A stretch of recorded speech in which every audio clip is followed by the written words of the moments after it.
Broadcasting across Australia on Dare Media Group radio stations, this is the Sportcat Show, uncovering secret chapters, strange encounters, and the occasional technical mishap. Hello, everybody. Welcome to the Sportcat Show, formerly known as the Paranormal Guys. We've got a great lineup for you tonight.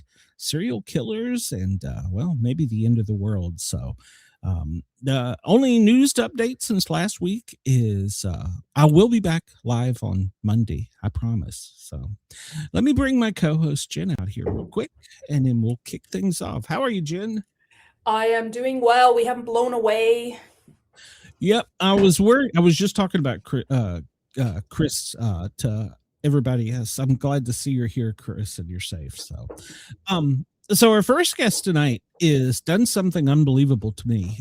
He's created a deck with lots of research into serial killers of tarot cards. So Christian is his name. Let's bring him out here and let him tell us. Let me get this out of here. So tell us how you did all this. Christian, tell us about yourself while I figure out what the hell button to push. Sure. About 2 years ago, there you Thanks. go. I set out to make a new tarot deck. You know, it's kind of what I do is I make tarot decks. I publish books, board games, anything like that. And I noticed that people were really, really interested in true crime, and that it was like the #1 TV show, the #1 podcast, everything. And I wanted to kind of like research into serial killers regarding astrology, right? Because tarot is astrology and numerology and all the above, right? They're all interconnected. A lot of times when people hear astrology or tarot, they think that they're different, but it's all the same. Every card correlates to a planet. Every planet correlates to a card. So when you're looking at disturbed individuals such as serial killers, it kind of makes you think like, hey, do people, regular people, normal people, have any correlations with the astrology charts of serial killers, and what kind of cards do serial killers match to? So what we do is I actually did this blind because I had already like known a few names. Obviously, like I've seen Netflix, you know, Ted Bundy, you know, Jeffrey Dahmer. And I got the list of the birthdays without the names first. And then I calculated everybody's information, looked at their astrology card, picked their card. And then I looked at the names because I really I wanted to be honest with myself and honest with the people who were going to be using this deck. I didn't want to pick somebody just because I thought that they would fit good for that part. And I'm glad I did it that way too, because the matches were that much more surprising and interesting and fit very well. To give you like a little bit of an idea of like some of the really cool things that happened that we weren't expecting. Ted Bundy ended up being the magician. And if you Google Ted Bundy, he's always in the magician's position in court. He puts one hand up, one hand down, as above, so below. Jeffrey Dahmer was a cool one. So we also had to hire a private investigator to do Freedom of Information Acts to get a lot of the court cases, because there was a lot of information that I wanted to look at that wasn't readily available online.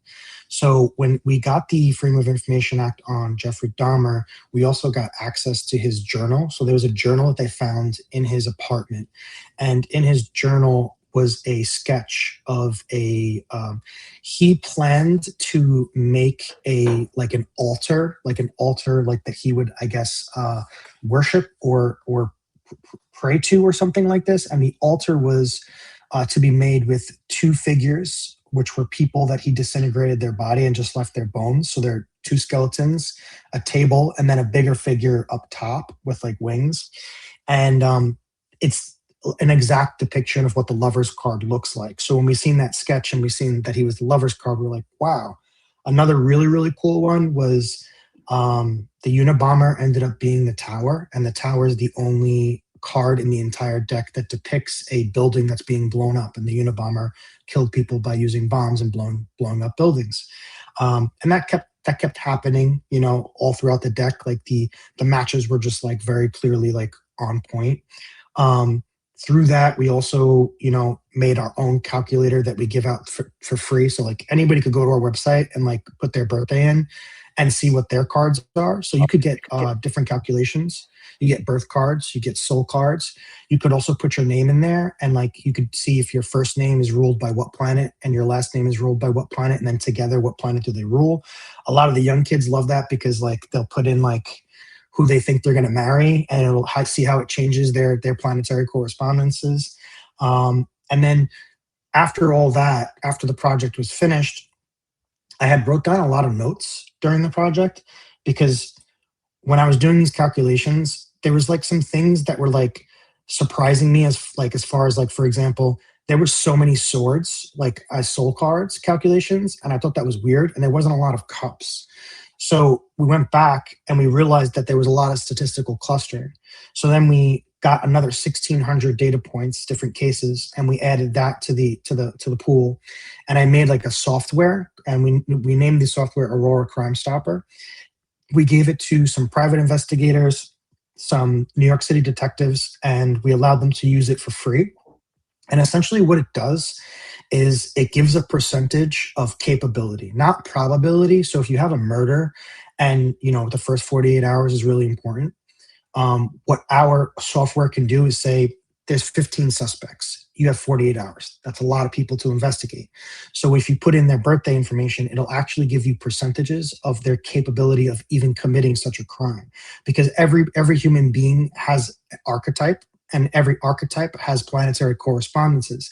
And there's a percentage of capability based in those data points that would allow you to even be able to commit such a crime, such as murder or cold-blooded murder or self-defense or anything like that. And it has about an 89% accuracy rate. We wish it was higher, even though that is very high for our type of software.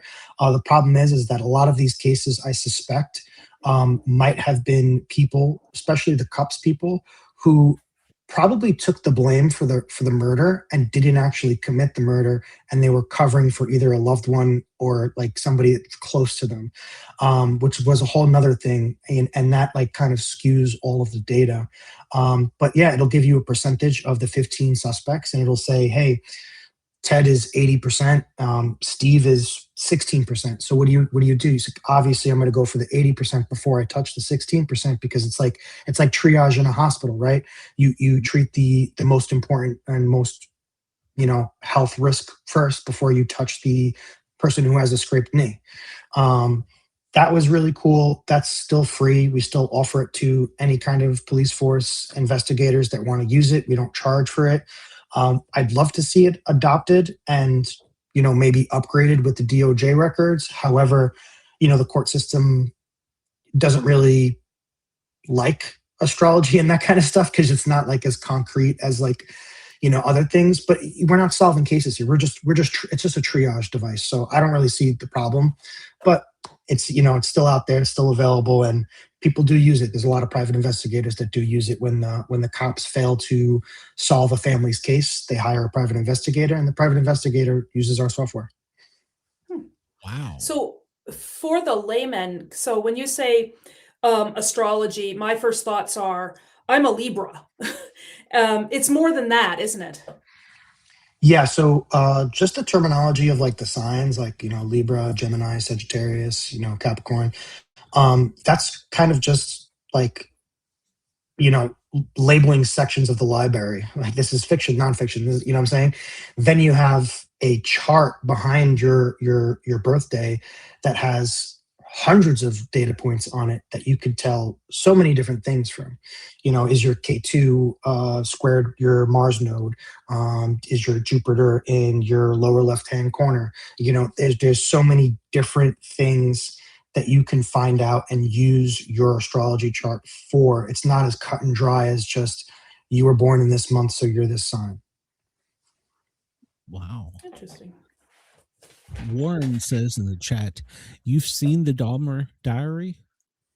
Yes. So in order to get to see the information that's in the Dahmer diary, you have to do a Freedom of Information Act. I personally didn't know how to do that, so we hired a private investigator to do that for us, and it does cost some money. It's not free.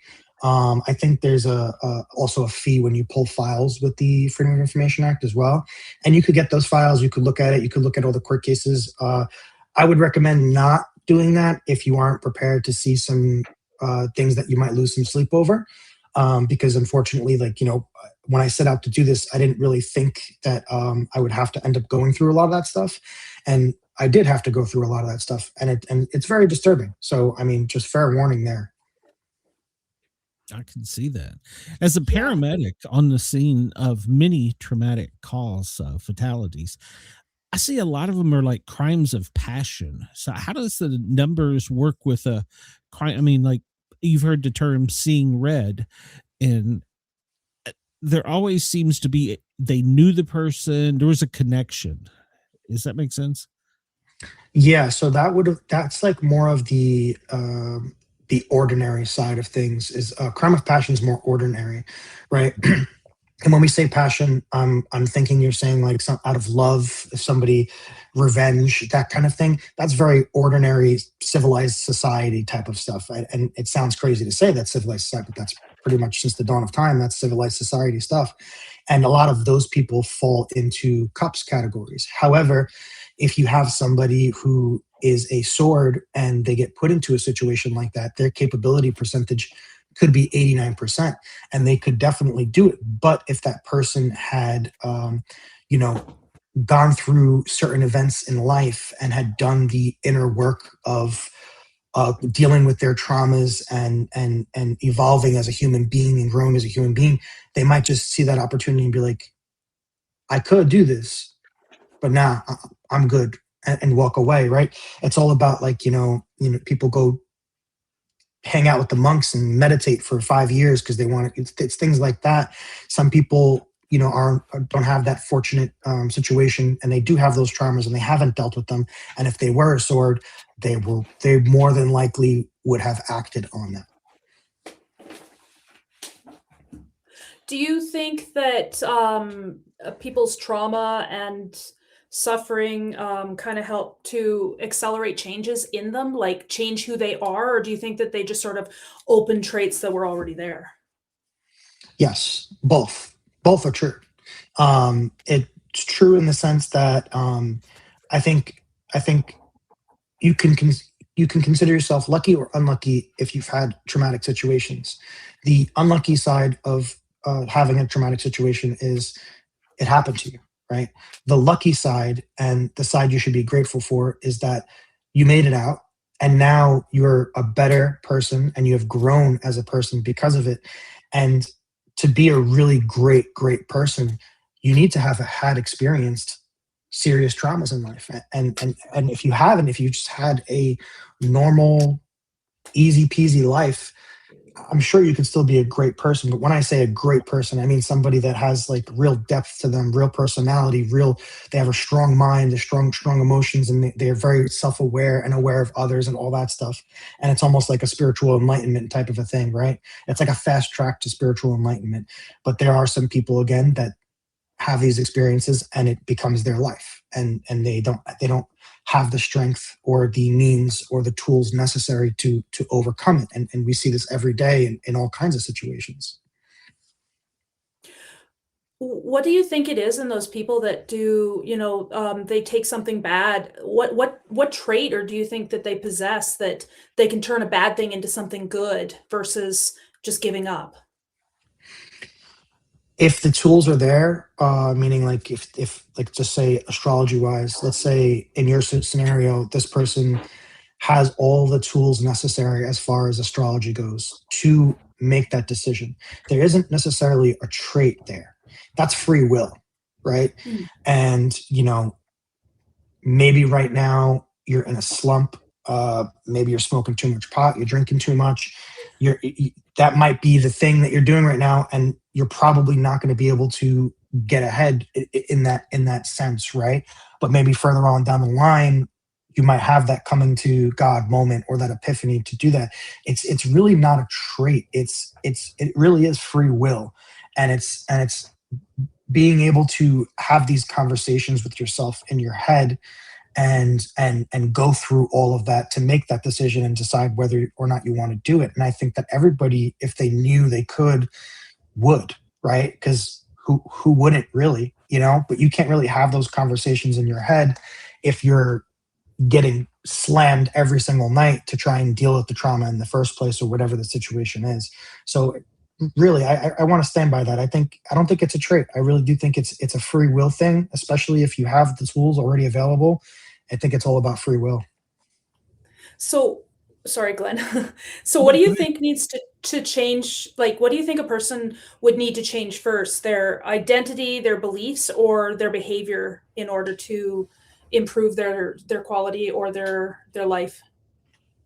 Well, behavior, if the case is that they're, slamming an alcohol bottle every night, that's technically behavior, right? So that would be behavior. But it's not necessarily any of those things, really. It's not, it truly is something that has to be experienced, right? Because you get a lot of people who will get up on stage and they're like these motivational speakers, and they pretend to have all the answers, and they have hundreds and hundreds of people in front of them. And the truth is, like, all of those people, maybe one of them it helped realistically, because it's not, these types of things is not something that, like, you could just go to somebody for an answer. And I'm not going to pretend to have the answer either, because it truthfully really is something that has to be experienced yourself, right? You need to learn and figure it out yourself, because there's a million different answers, and they could all be right and they could all be wrong. Each person's situation is different. Maybe somebody tripped on the sidewalk drunk and they seen this bird that reminded them of their grandmother, and that was their coming to God moment, and everything changes after that. Or maybe you're at the casino and you win $1 million, and that changes your life. It's all relative to the person, and there's definitely not one size fits all. And yeah, I mean, that's kind of one of the main problems I have with the motivational speaker people that, like, charge people hundreds of dollars for tickets to go to these shows. I just think it's so silly. You talk about it. Some things were unshakable that got you into this. Did you experience any traumas that kind of brought you to this? Not necessarily traumas, like during the process, if that's what you're asking, but the disturbing images, right? It didn't really. I have a pretty strong head and mind body, and it was more so of like, I really just don't want to digest this, but I'm going to digest it for the authenticity of the work that I'm doing, right?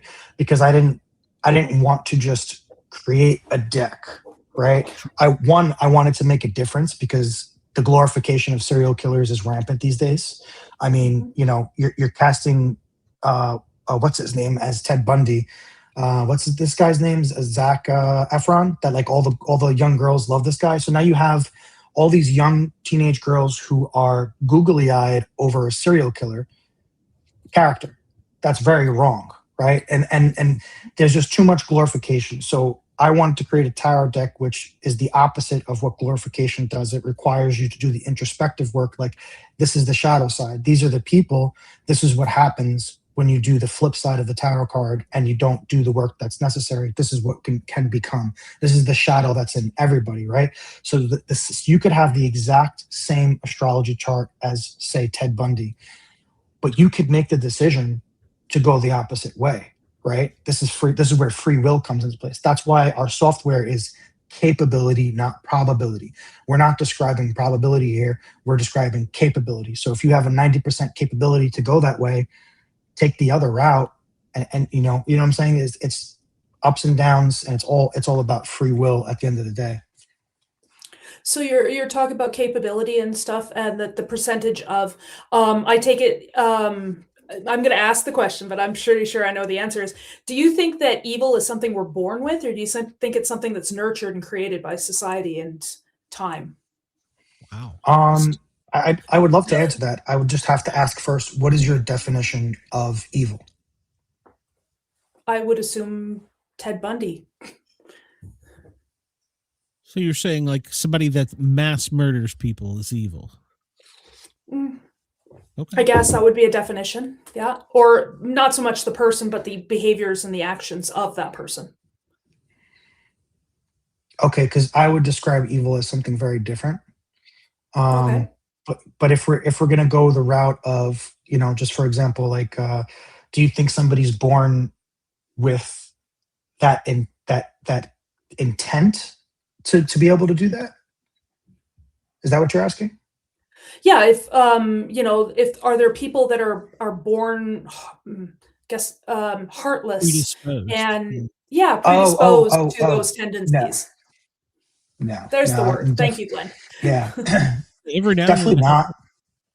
I don't think so. There is a very very large portion of the population of the world um, that doesn't have inner monologue. So they're kind of just like, I'm assuming the both of you guys talk to yourselves in your head, right? Oh yeah. Yeah. Yeah. Okay. So I've we heard think you that's a with normal. this. Yeah, we think that's a normal thing.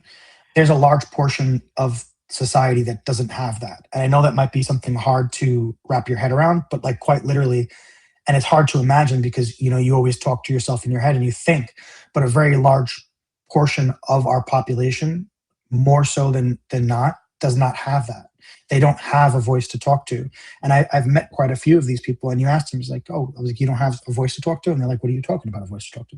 I was like, so like when you got up to grab that drink, did you think in your head like, oh, I'm going to go grab that drink? And they said, no, I just went to go grab the drink. So it's like, that's also a large portion of the population, right? And I don't think any of those people for sure are inherently born evil, or anyone for that matter. Interesting.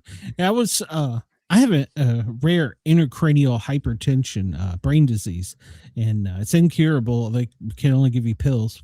Good, good for pharmaceutical. But one of the things that I just realized I have is if it gets real quiet, I can hear music. Like there's a band playing down the street or something, and there's actually a definition for that. And she's like, "Oh yeah, people do that." I'm like, "They do?" Mm-hmm. Yeah, it's your brain is your brain and your body is essentially it's almost like a radio. People when you're using tarot cards, some people channel. When you're doing psychic readings or anything like that, you're basically channeling. Anybody could really channel. Of course, the CIA found this out too, and they found a way to send words and voices into your head. Very famously. Yeah, they did that to a very famous channeler who he was really famous in the 90s. He did like channeling like the aliens and whatnot. And he basically somehow, like, kudos to this guy for real. He figured out at some point during his career that he was compromised because the CIA was actually sending him messages, and he was able to differentiate that, hey, these aren't the same people who are talking to me. This isn't the same type of dialogue. There's something going on here. And he figured it out. And he basically, instead of like trying to fight it or continue going, he actually just ended his career and disappeared and never did another channeling. Totally like didn't write another book, nothing. He just like totally like effed off and was like, I'm done. See, as chat real quick. Let's hit this. What about early development? Anything that is shared or similar? There's a lot of early development patterns, like trauma-wise, for sure, with a lot of these killers. But that's getting into the psychological aspect of it. And I'll give you one. Like one is a lot of them have a lot of mom issues, and a lot of like parental issues in general, but more specifically, mom. The reason why I say like that's getting into the psychological is because it's very different when you're talking about the psychological and you're talking about astrology. I'm going to say something a little controversial, but I've been doing this for 15 years, and I could probably say that this has some weight to it. If we used astrology in combination with or instead of psychotherapy, we would help a lot more people, because the psychological psychotherapy aspect of how we treat people with traumas can be what you learn in 6 months of re-traumatizing an individual by making them talk about their traumas. You could learn in one day just by looking at their astrology chart, right? Like your astrology chart can tell you a lot of things. Like a lot of I could look at somebody's astrology chart and I could say, hey, you had a really bad relationship with your mom growing up. This, that, and the third happened. Hey, by the way, your Mars is in your third corner and it's squaring your K2. You should really watch your blood. Be really careful with your blood. Maybe drink some beet juice every now and again, and wear some red coral, stuff like that, just to help with that. Like you could see health elements. You can see traumas. You could see life experiences. You could see money lines, and then there's astrocartography on top of that, which is basically looking at your ley lines and looking at the map of the earth and seeing where all of your planetary lines are. So like a really great place to live would be in your sun line, right? A really bad place to live, maybe depending on your chart, might be in your Mars line, right?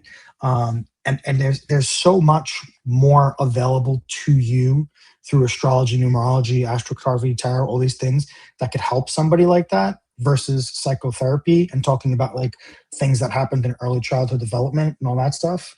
And I wish that there are actually, I've come across a few people I know that are therapists that started using tarot and astrology in their work. And I've been hearing really great things. So I hope like more people start to do that.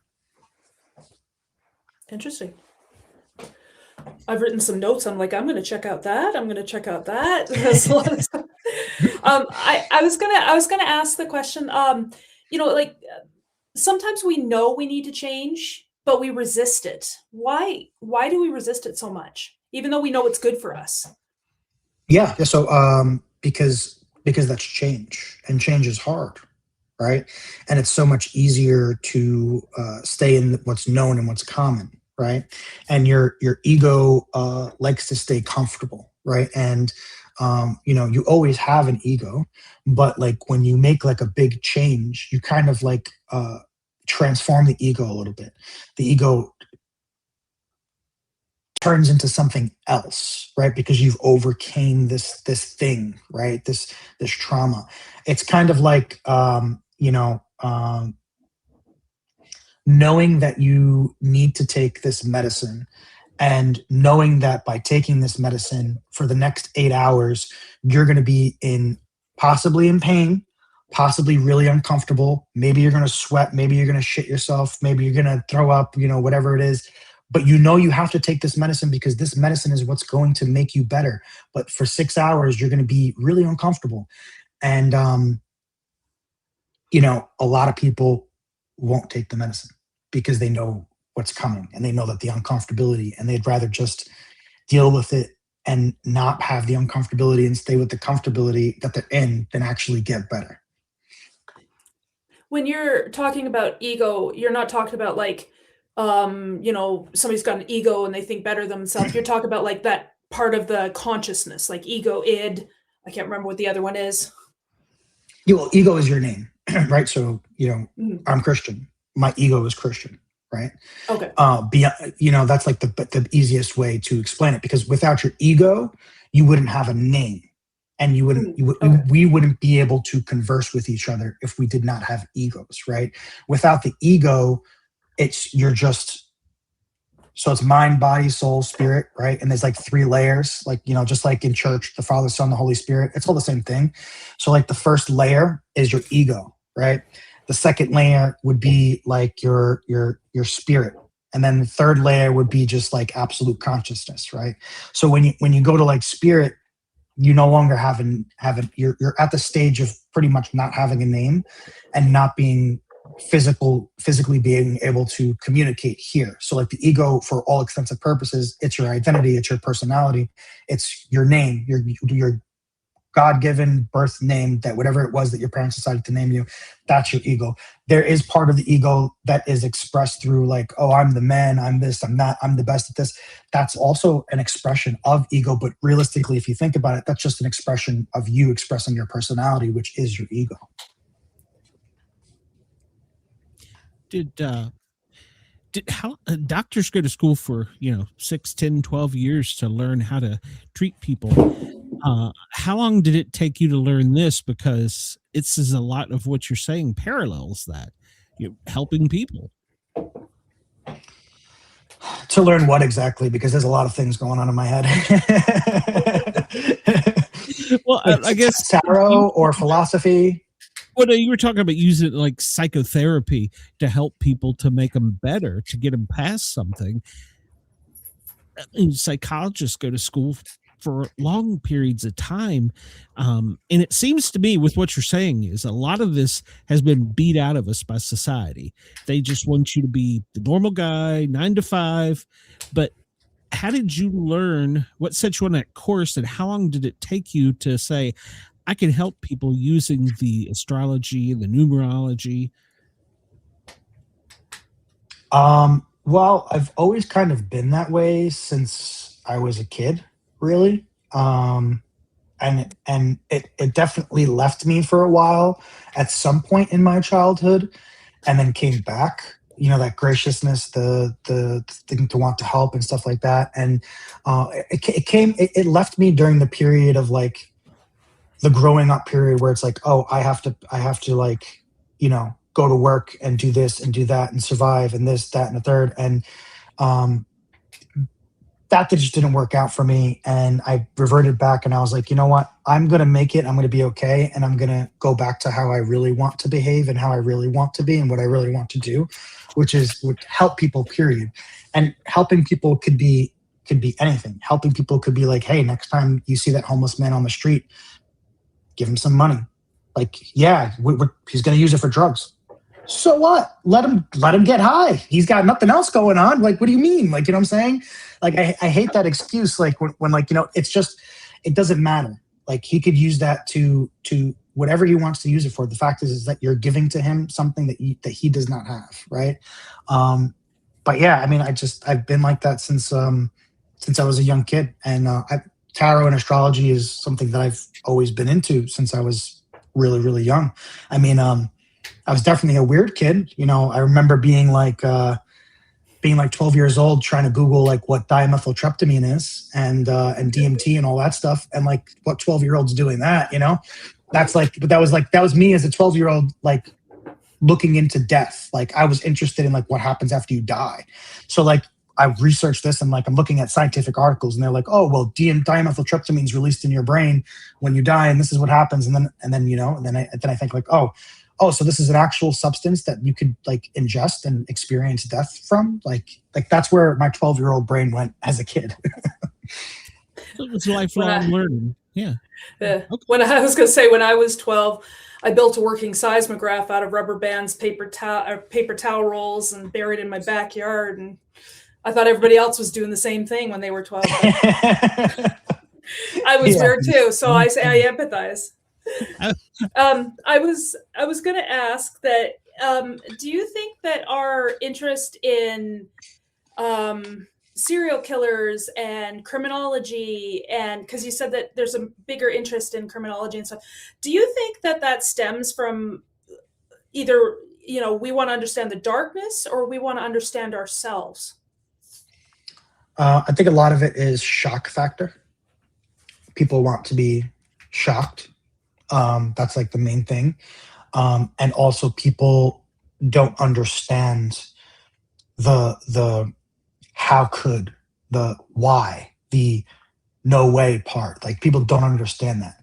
I was never into true crime or serial killers because I understood very well archetypes and I knew that people are capable of these things. This is normal stuff to me. But like I think the majority of people don't understand that, and they want to know, how could he have done this? Why did he do this? How did he do this? And also a big factor again is the shock factor, which is the inevitable glorification of a lot of these cases, because we turned it into horror movies. Like horror movies used to just be horror movies. Now horror movies are serial killer movies, like off of real people. And I think that could be done in a proper way, and it could be done right.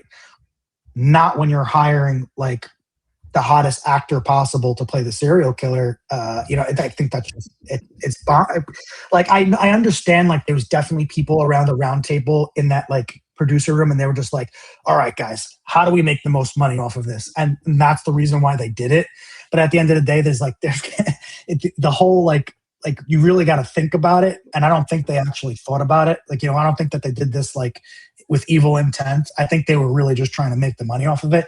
But that's just like the commercial capitalistic way of how we do things, really realistically here in America. Warren in our chat asked, have you done DMT?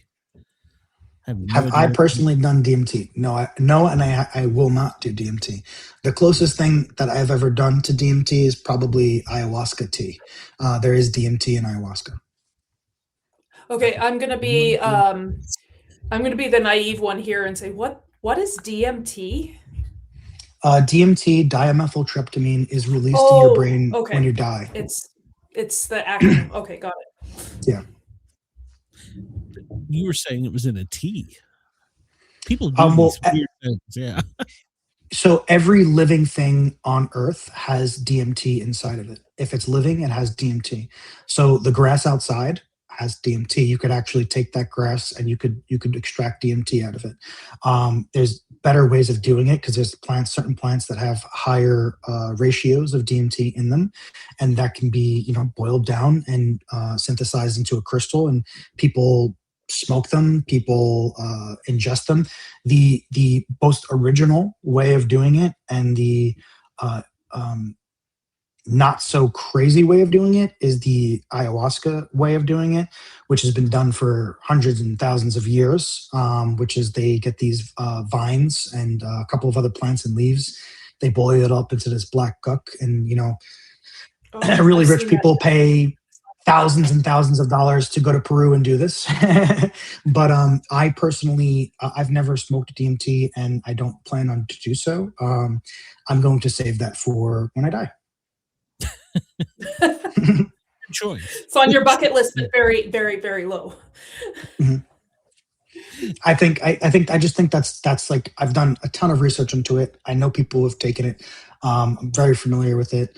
That's just not something like maybe a bag of mushrooms is a little bit better. That comes from the earth. That's, magic mushrooms were in the Bible, all that kind of stuff. So I think that's probably the better option rather than like extracting this thing and that you're really only technically supposed to experience when you die. Makes sense. A lot of what you're talking about is us doing the things the old way, I hear. Mm-hmm. Okay. I'm good with that. Go ahead, Jen. I know you got a question. I see your brain percolate. See, I can see her brain percolating. Yes, the steam's coming out, except I've got the ear things blocking it. I was gonna say that you were talking about the did our freeze? Okay, there we go.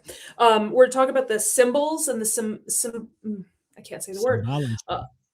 Yeah, there we go. Of the pictures and the different people that you were talking about all that. Do you think that we are hardwired to see symbolism? There we go. I can say it now. Yeah, for sure.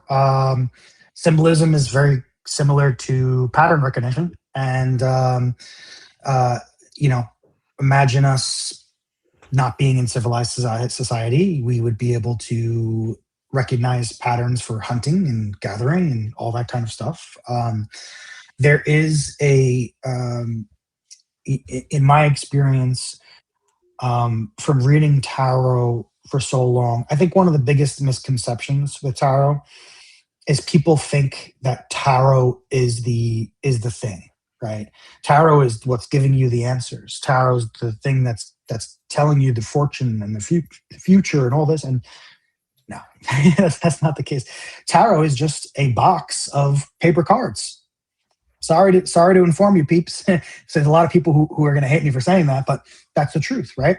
Tarot is just a tool. Just like you drive a car and it's required of you to have a key and a brain in your head to drive that car. It's the same situation, right? It's just a tool. You're the one who brings the energy, who brings the intention, who brings the knowledge, the wisdom, the answers that are looking to be sought. The tool just produces the symbolism and the images to guide you on your answer to give your answer to this person. And when you do tarot for a very, very, very, very long time, at some point you're going to notice that thing, and it's not a word for that thing. It's not really describable. It's something that you have to experience, again, like a lot of things. And you'll notice it, and it's like it's something that comes from like almost inside of you, but also outside of you. And it's like this voice almost, right? And that voice is like almost like I guess the word would be like psychic, right? And you'll come to realize that you don't actually even need the cards to be able to answer somebody's question, right? The cards are kind of just there as extra help guide, right? And they're also there for the person receiving a reading or asking the question, because it's almost like confirmation for them. Especially like nowadays, everybody and their mother wants to read tarot cards, and nobody really knows what they're doing. And so like they'll give a reading and they'll just say whatever they want to say. So like the cards are also there for representation and comfort for the person who's asking the question. I hear a lot of manifestation and intention. Pretty much. Yeah. Manifestation's a tricky word though, but yeah. Yeah. I practiced remote viewing for a little while to play with it, if that makes sense. So we actually have a board game that we're making, and it's based off of the CIA documents for remote viewing. And essentially what it does is it tricks you into remote viewing as a game, and it develops your skill for remote viewing. Ooh. I have to check that out. Hopefully soon. You talk about that moment. I was in a class with a bunch of people learning remote viewing, and at one point you have to draw, and then if you get to the next level you make like little clay figures or stuff. And I'm making this thing, I'm like, what am I seeing? And at the time, my job, I was a flight paramedic, and it was a building in San Francisco. It's the real famous one. It's kind of an angle. I was drawing and making that, but I didn't know what it was because I was looking at it from here. And he told me, he says, stop, get your pencil out, and then change your view. You're so used to, because your job, looking down, look this way. And I did, and I'm like, it's a building, Transamerica building. There you go. I was like, I have a picture of it, but I couldn't remember the name of it. Target, the whole classroom. I got moved to a different classroom after that, but yeah. Drawing's really powerful. With remote viewing and just in general, drawing. I'm an artist, obviously, so I draw a lot. When I was a really young kid, I used to have this really cool, like, those oversized sketchbooks, and I used to draw on it every day. And this was over a year before 9/11 actually happened. And in the sketchbook, I drew the Twin Towers getting hit by a plane. And after the 9/11 happened, we were moving, and my mother seen the sketchbook, and she realized that like I had drawn that. And then the following pages after the 9/11 drawing was bombs and war and stuff going on in a desert, which was, the war that went on afterwards. And she actually wrote, she was in college at the time, and she wrote her paper about me and doing that as a kid.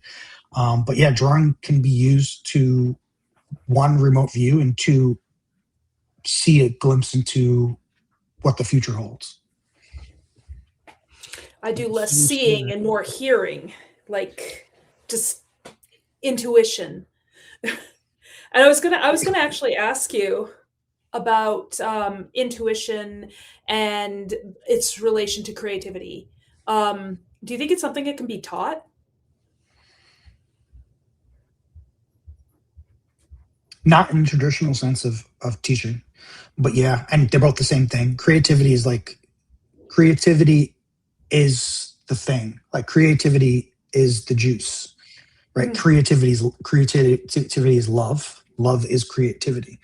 The most godly, holy, spiritual thing you could possibly do in your life is create, right? The most holy, spiritual, greatest thing you can create is life, right? By having a kid, right? God created you and whatever you believe in, right? And then you create this child. That's like the most spiritual, craziest thing that you could possibly create, besides art and making games and cards. That's creation, right? And creation is intuition.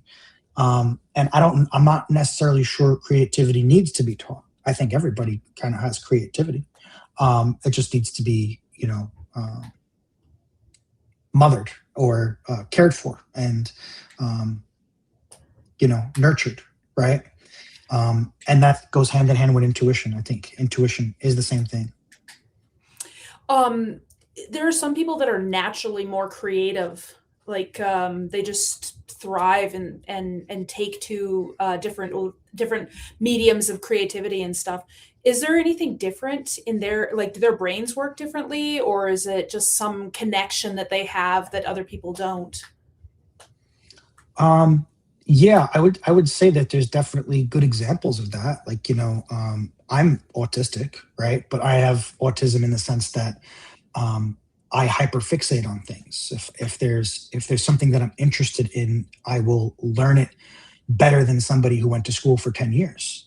And I'll do it in 3 months, just because I'm able to retain the information that I'm interested in an exponential, manner, faster, and develop it much quicker than the average person, right?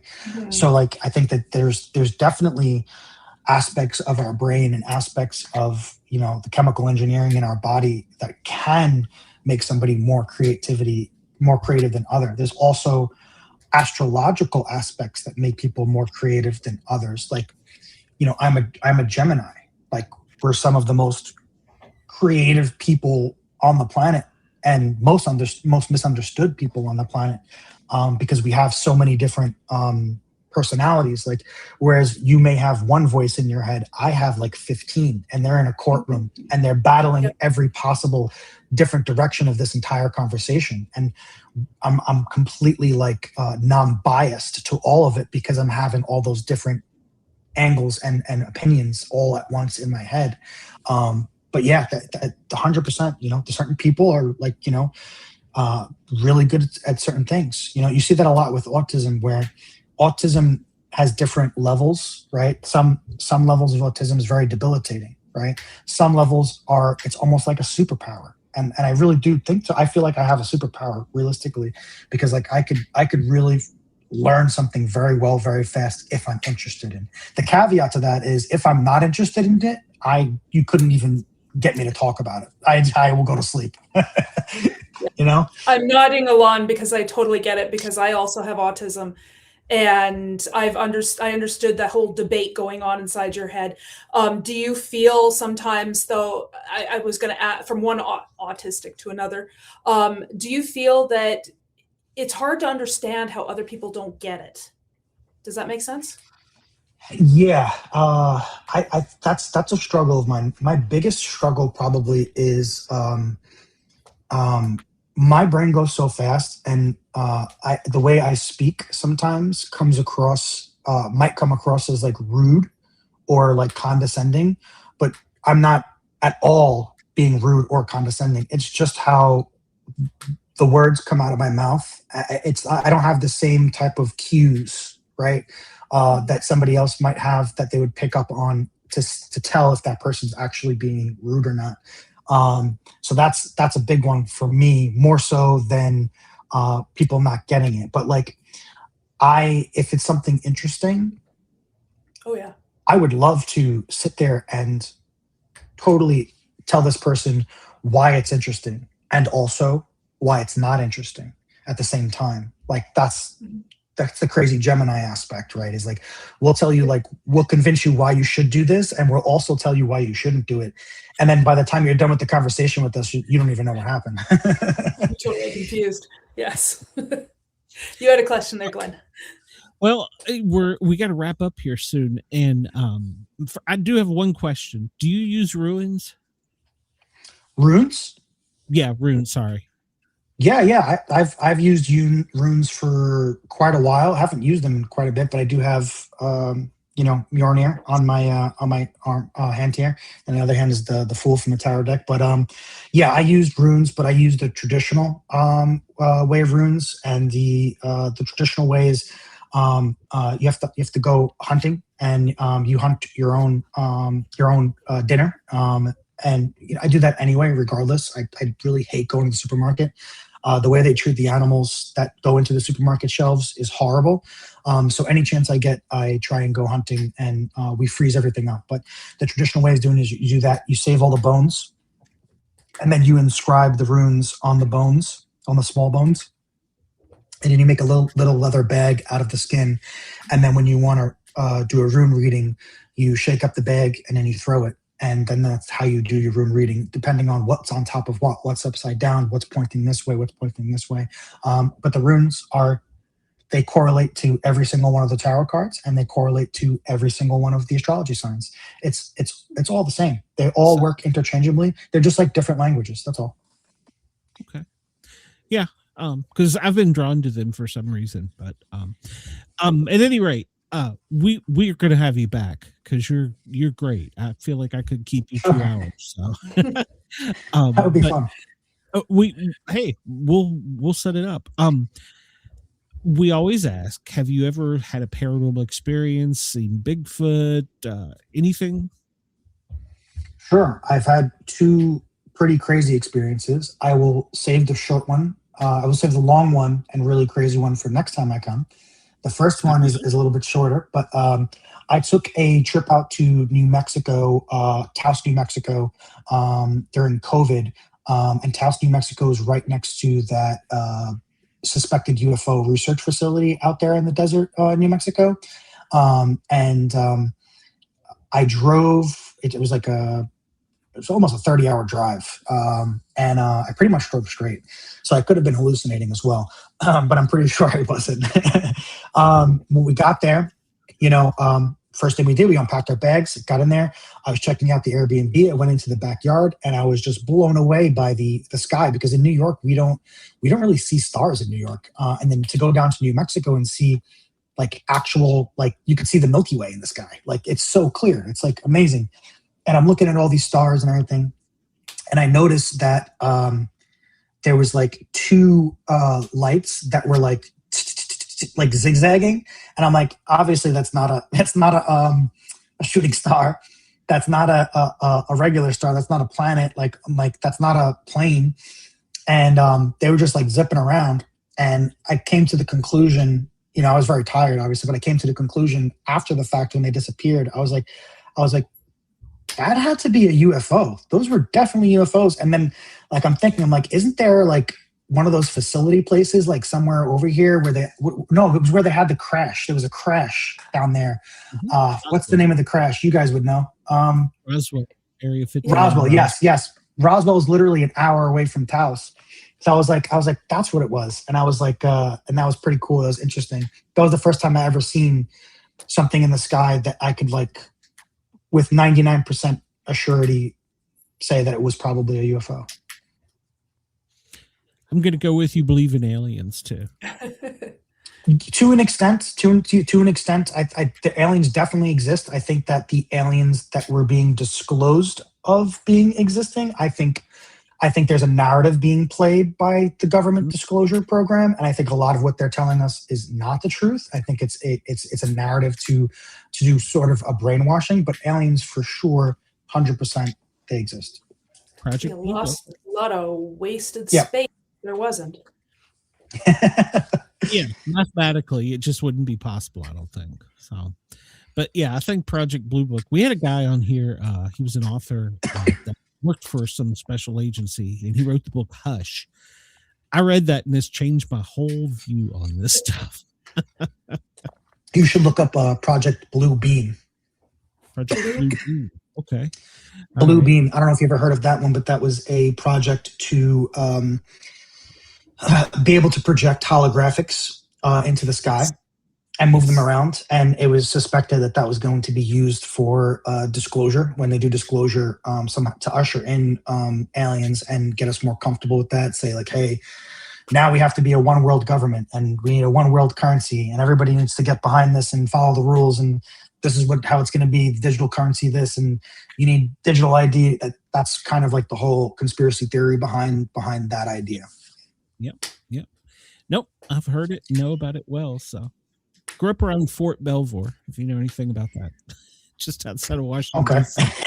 All that stuff. Yeah, where they taught all that or trained on all that stuff. So yeah. We're gonna get you back. We'll have you in August, maybe, if you'd like. Sure. I'll just schedule you for 2 hours because I am fascinated by this. And I don't know, maybe we can do you do readings on people? I haven't. I do them for friends and family nowadays. I used to do them like as a job. So now I only do it for friends and family. And like I have a rule. It's like, all right, you have to buy me a drink or get me a couple of cigarettes or something, and I'll do a reading for you. It's like a joke, but yeah, I don't do them professionally like to for money anymore. But I do still do them. Yes. Okay, maybe we can talk Jen into being read. So. Sure. Oh, we know she likes karate, paintballing, and she drives a Prius. That's about it. That's all I know. So we could do that. Jen's like, no, I'm not up for this. I didn't say that. No. I'm a little afraid what might be found. Well, that is the one thing. You're always afraid you're going to pull out you may know the name of the card. The one where it's like you look at it and you go, well, I'll be gone tomorrow. No. There's nothing like that. I mean, it's really up to you, like, because you're the one who's going to be asking me the questions, right? So, like, don't ask me a question that you don't want the answer to. Right? That's kind of, you know what I mean? That's the only really thing. That makes sense. That makes sense. Yeah. If there are a lot of things I'd like to know, and there's even more things that I don't want to know. So I feel the same. I won't do a reading for myself anymore. I'll just let everything fly. Yeah, I guess there's the running joke. They always say there's something something new they learn about me every week. Yeah. Christian, do you see anything off about her? She got an aura? Is there a little demon dancing behind her? I got a dog down here. Please say there is. No, nothing like that. We just like to have fun with her. So well, Christian, I want to thank you and thank your agent for connecting us, because he was like, I've watched your show, I'm going to go out on a whim and just try this, would you be interested? And I was like, sure. So did you ever do Monroe Gateway by any chance, or do you know about it? I don't think so. Ooh, look that up. Look up Monroe Gateway. Monroe, MONROE. Yeah, like the name. Yeah, Monroe Gateway. Okay. Look that up. It's fascinating. That it goes to remote viewing and that talent, opening up that channel. So, Christian, I am so glad that you come on. CB says, didn't know you could read yourself. Did you buy your tarot cards, or did someone buy them for you? He's asking that because there's this like it's like a myth that like somebody has to gift you your first tarot deck. That's not really true. There is, if somebody does gift you a tarot deck, or you get gifted a tarot deck, you want to be the one who opens it. That is something that's true, because as soon as it's opened, you start putting energy into it. My first tarot deck I found as a kid in my family's house. So somebody must have gifted a family member the tarot card and they didn't want anything to do with it. I found it, and that's how I got my first tarot deck. Nobody gifted it to me. I have been gifted tarot decks in the past, but if you are interested in tarot, just go out and buy one. There's no rules. And speaking of which, before you get out of here, and do you ship to Australia? That's the next thing. Where can people find your stuff? And if they want to get in touch with you, how can they do that? Sure. So our latest release, killercardstarot.com. All of our other releases, circuitsofconsciousness.com, but you can find everything at courageovercomfortco.com. We do ship worldwide. We just started doing that a few months ago, actually, because we got thousands of emails because we weren't shipping worldwide before because it's a little expensive. But yeah, we do that. And you can find us if you go to our main website, our Instagram, our TikTok, we post clips from podcasts on there, all kinds of information. Okay. Very good. Yeah. Send some of that over to me so I can get it in the show notes, because I got a couple of them, but I don't Sure. have all those names you mentioned. So, Christian, yes, we're going to have you back. I really appreciate that. Have a great night. Thanks for coming on and spending a few minutes with us. Thank you. It was a pleasure. Likewise. Take care. We always say it, Jen. It goes so quick. Mm-hmm. So, Yep. and I know you probably had another 30 questions. Yeah, that's okay. Well, We'll have to save them for August. yeah. I'm really excited about some of the things he's talking about. So, Mhm.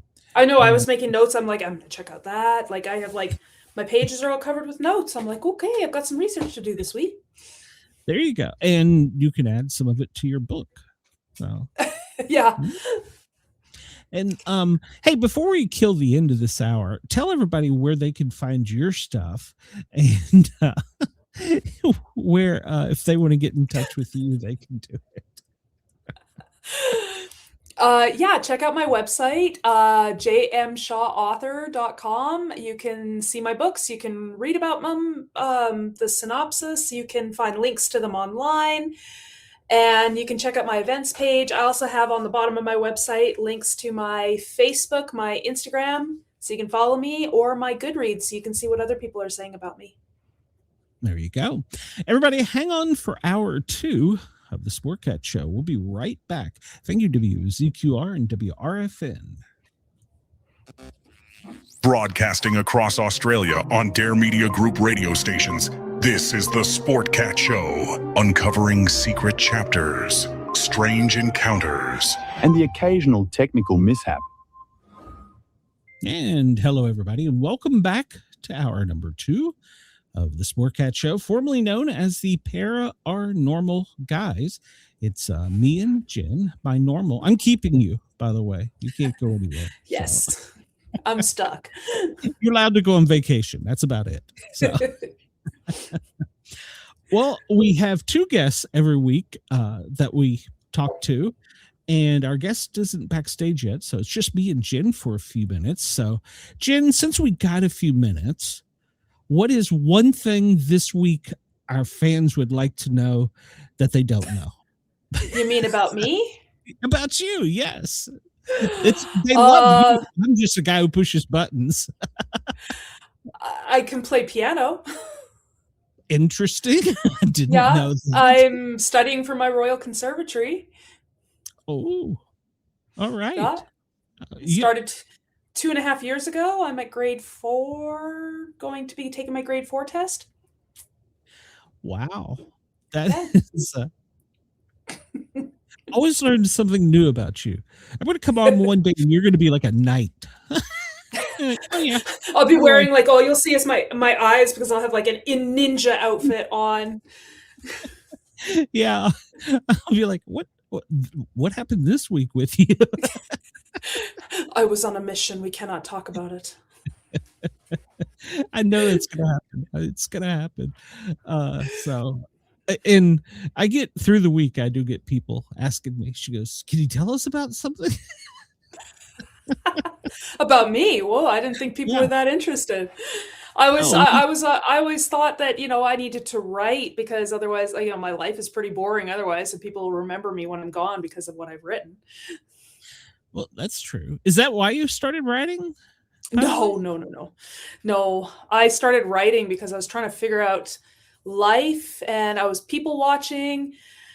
And, there's only so much you can learn by watching, and I can't dive into people's heads, so without cutting them open. So, which is a little morbid and kind of frowned upon in good society. So I started creating fictional characters so I could dive into their heads and kind of live vicariously through them. And then it kind of turned into a passion, an obsession, a self-care. Now it's just therapy. It's cheaper. At least I made a mark. Yes, I have. I apparently have. And you were just saying, do you really think about it that way, that people will remember you for life because it's in print? I don't know. I just remember hearing that when I was younger. It's like, do something worth writing about or write something worth reading. I can't remember who it says that said that. I think it was George Bernard Shaw. And I think it stuck in my head because my last name is Shaw and George Bernard Shaw. And then, it made sense to me. So I just kind of embraced it. Yeah, I lobotomized my fictional characters. That's hilarious. I love that. Yeah, I possessed them. If you think about it that way, I became their inner voice. Yeah, putting them through the ringer. I think if I met them in person, because somebody asked me, is like, are your characters you? And I said, oh, good Lord, no. I think my characters would want to strangle me for the crap I put them through. What you were saying, I always wanted to do something that I would be remembered, like a legacy. And one thing, once I'd been a paramedic for a long time, I remembered an old paramedic saying, learn something, teach something, and then they'll remember you. Yeah. And do something. Yeah. And so I started teaching for a while, and I had these kids calling me up, and they're like, I want to tell you, I heard your voice in my head when this happened. I think that's kind of cool. So like you, I wanted to leave an impression. I didn't want to be just that guy 9 to 5 and the button pusher for Jen. So the button pusher for me. More out of my life. CB says he has some fictional characters that lobotomize others. Okay. Yes. Yeah. I'm intrigued. I had somebody was asking me about, like, okay, so I have 2 bad guys in my first book. And then I was telling him, I said, I have a couple, there's obviously bad guys in my second book. And I said, but 2 of my bad guys in my second book become 1. And then they were like, ooh, that's interesting. And I was like, yeah, but I won't go into details on that. So there was some lobotomizing going on there, I guess, then too. Our interbreeding. No. You're not a very spicy novel, so. No, I don't write spice. Sorry. No. It's not my jam. Some people do. Yeah. So, but do you know when you're writing a scene that could go that way that you put a block up for yourself, or is it just natural Jen? You know what? I've never really encountered that, but I suppose what I do is I would write a version for myself and then set it aside so nobody ever sees it. And it would just be mine. That's fair. That's fair. So, I mean, sometimes my characters like kind of have their own life going on there, and I'm like, shush, no, we're gonna stay on track. You've said that before. Do you ever picture him looking back at you and going, what the hell are you doing? Like they're breaking the fourth wall? I did try that one time when I was younger, many, many years ago. And I would, if I probably have a better chance of doing it now, but when I was younger me, I did try to write a book where my character chewed me out for the crap I was putting him through. And I thought, okay, this is just weird. And Brenda, always looking for porn. Hey. Sorry, there's none in my books. It's young adults, We didn't have the internet when I was a child, so if we had, I'd probably be a psycho killer or something. So CB says, I thought of spice but didn't write it. Okay. And then Warren, I'm not really sure what is he still talking about the last author? I'm kind of concerned now. Yeah, I don't know. That could be interpreted a couple different ways.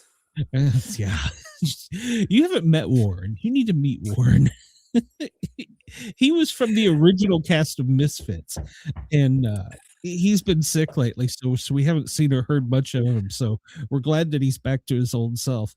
And we would come on here, and he would be the one that just all of a sudden would come up with something, would be like, what? Where did that come from? So he's that guy. So, but we love you, Warren. We're glad you're feeling better. So, and I hope Chris is still here because they were getting some bad storms up there. So I hope he's doing okay. Yeah, I know we've been getting some crazy. It hasn't been very warm here, but You wouldn't be the same. Yes, it would change. It would open my eyes to a whole new prospect of writing. Good. Twist you. See, this is where everybody at Dare Talk Radio and Radio X Country needs to come over to join the live chat, and you can ask Jen or me a question, or maybe our second hour guest will show up. Otherwise, it's just me and Jen and Warren. And Warren. And CB too. CB is in there, and Brenda's in there. I saw Coley in there. She was in there earlier. I guess she has her own show, so she might have just dropped in before the show. So, but yeah, we've had a pretty good chat. So, and CB, if you don't remember, we had him a few. Yes, I do remember. Yeah, Yeah. he wrote some great stuff about vampires and werewolves. And so, yeah, well, it was kind of all of them. So a little bit, yeah, a little bit of different things. Yeah. He was definitely in the cryptids. So, and that's what we were looking for.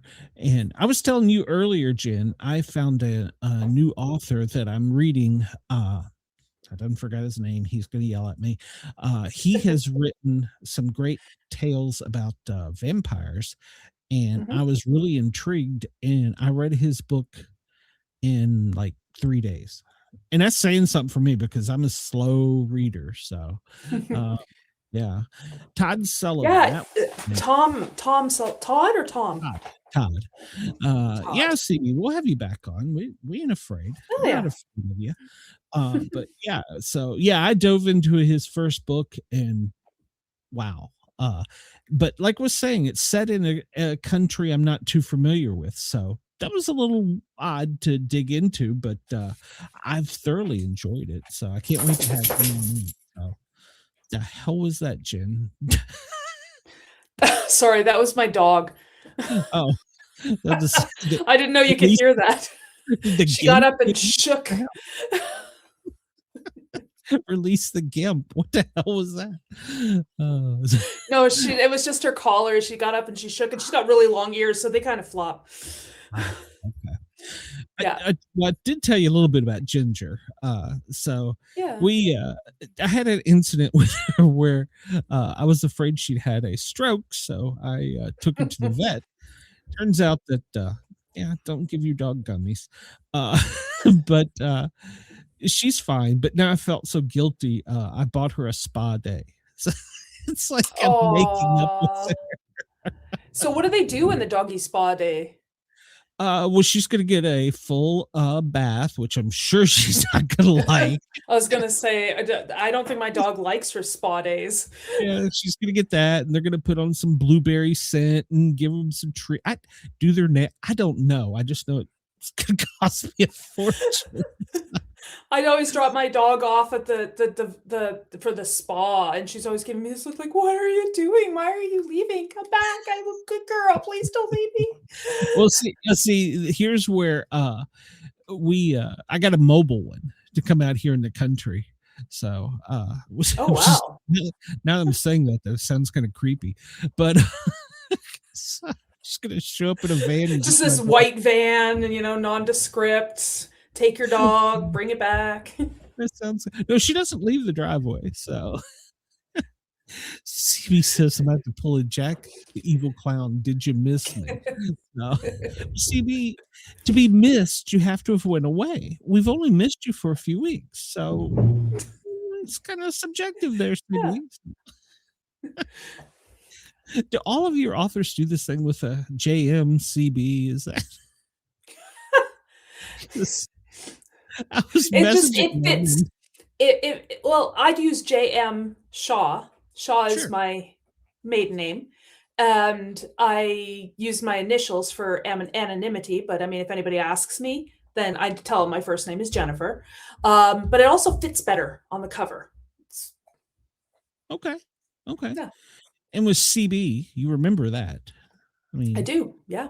Yeah, it's like, well, I guess because I had CB radio stuck in my head when I was a kid. So, I hadn't thought of that. The first book I read about firefighting No, it might not have been. Yeah, it was the first. C.B. Colby. He used to write. They were just like little books they put in middle and elementary school. They were just real thin, like the Wonder Years type of book. There's a name Like for the it. not the I can read books, but like the older ones. Yeah, something like that. And he did one on like astronauts and firemen and blah blah blah. Oh, okay. I know what you're talking And about. I don't know yeah, what they're called, but yeah, I know what you're talking about. yeah, and he was the. In fact, went on eBay and paid a large sum of money to get that book because, well, I read it in middle school, so that would have been what, like 1972. So, no, that wouldn't be right. No, I was born in 67. That wouldn't be right. 82. So, Jesus. I was going to say, yeah, it wouldn't have been 1976. 72 because, you know, I had them, so I remember seeing them. I was at I the wasn't around in bicycle 72, and, so me and George, Ben, we all hung out at the 1776. I did that last week. So maybe our second hour guest has seen the way I've screwed up a past few guests on the second hour. I call them a different name. I talk to them about their not their I can't stop you. I can't stop the words that sometimes come out of your mouth, and I'm sitting there going, no. You know what? You need to get one of those soccer things like they pull out of their getting hold up. And when you hold see it up for the whole audience to see, the host. You're like, oh, hold on, Jen, to you. CB says he got it from H.P. Lovecraft. Oh, I love H.P. Lovecraft. Yeah. I mean, know some of that's weird. Some of his ideas, and it just they're really out there, especially for the time when they came out. But you know, they're still really cool. Okay. Well, I might have to check that out. So, Yeah. because I don't know what you're talking about. So, Oh, maybe talking about our guest. They became a ghost. no, I was talking about H.P. Lovecraft. I was like, that one doesn't ring a bell with me. So, yeah. So Jen, you didn't realize you were going to get a whole second hour to work on improvisation. Improv. Is that what you said? I'm a parent. I improv all the time. That's true. Sometimes it works, sometimes it doesn't. Sometimes I'm wondering what's going on with me because, you know, when you blurt out threats to your child and you're like, oh gosh, I hope they don't call me on that. Like, if you don't eat your food, I'm going to eat you. Wait, what's wrong with me? Please don't call me on that. Whoa. Why did I say that? Whoa. Well, the famous one, I brought you into this world, I can take you out. So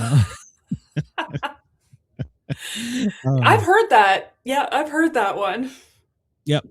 And then I gave my son the same curse that was given to me. I hope that one day you have a child just like you. My mother gave me that curse. He's like, I hate you for that. My mother gave me that curse. It's like, I hope you have a child just like you. Well, I had two. Oh, God. CB says he's glad to hear that he's not the only author besides Stephen King that loves H.P. Lovecraft.